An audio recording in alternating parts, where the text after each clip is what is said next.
Oke, halo semua, kembali lagi bersama saya ya, Nadif. Kita udah masuk ke pertemuan 10 nih, yaitu komposisi visual dan layout. Oke, di sini ada daftar isinya ada 5 ya. Yang pertama ada studi kasus, yang kedua pengenalan desain untuk poster, brosur, dan majalah, yang ketiga teknik persiapan file untuk dicetak. Ya, ini ada resolusi, mode warna, dan bleed. Contoh desain media cetak yang sukses. Yang kelima, latihan membuat desain media cetak siap cetak.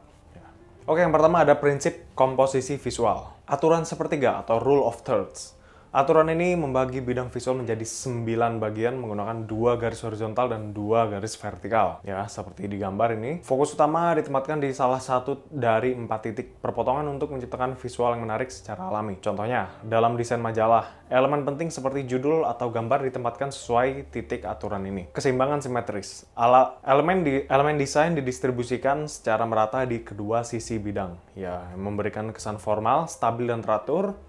Contohnya adalah desain brosur dengan 2 kolom yang memiliki elemen identik. Keseimbangan asimetris. Elemen tidak identik tetapi tetap memberikan keseimbangan visual. Ya, ini lebih dinamis dan modern. Situs web dengan gambar besar di satu sisi dan teks di sisi lain. Teknik pengaturan layout. Nah, ini ada grid system. Ya, pengertiannya, struktur dasar yang terdiri dari garis horizontal dan vertikal untuk menyusun elemen visual. Membantu menciptakan tata letak yang terorganisir, konsisten, dan rapi. Nah, jenis grid ada kolom tunggal, multi-kolom, modular, dan baseline. Contohnya, desain situs web menggunakan grid 12 kolom untuk menyesuaikan berbagai ukuran layar. White space. Ya, ini white space itu artinya ruang kosong ya. Ruang kosong di antara elemen desain yang memberikan napas dan membantu fokus visual. Tidak berarti kosong ya secara fungsi ya, namun white space ini menciptakan keseimbangan dan kenyamanan. Contohnya dalam majalah, white space sering digunakan untuk menyorot headline atau foto besar. Contoh layout dalam desain. Desain majalah ya, menggunakan grid system multi-kolom untuk menata teks dan gambar.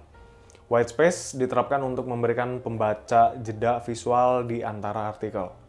Contohnya layout artikel dengan teks di 2 kolom dan foto utama di bagian atas. Desain situs web. Situs web responsif sering menggunakan grid fleksibel untuk memastikan terletak tetap konsisten di berbagai perangkat. White space sering digunakan di sekitar tombol call to action atau CTA untuk menarik perhatian. Contoh, homepage dan grid 3 kolom berisi produk dan spasi putih untuk menonjolkan navigasi. Prakteknya ini membuat layout sederhana dengan grid system. Langkah-langkah yang pertama, siapkan kanvas, tentukan ukuran kanvas misalnya A4 atau resolusi layar 1920 x 1080 ya, atau portrait gitu ya bisa. Lalu buat grid, gunakan garis panduan untuk membagi kanvas menjadi beberapa kolom, misalnya 12 kolom dengan jarak antar kolom yang sama. Yang ketiga, atur elemen visual. Tempatkan teks, gambar, dan elemen lainnya sesuai grid. Pastikan elemen penting mengikuti aturan sepertiga atau keseimbangan visual. Yang keempat, gunakan white space. Tambahkan ruang kosong di sekitar elemen untuk menghindari desain yang terlalu ramai. Nah, selanjutnya ada desain halaman artikel majalah. Yang pertama, membuat 3 grid kolom dulu. Selanjutnya, tempatkan judul besar di bagian atas menggunakan 2 kolom. Yang ketiga, letakkan foto di sisi kiri menggunakan 1 kolom.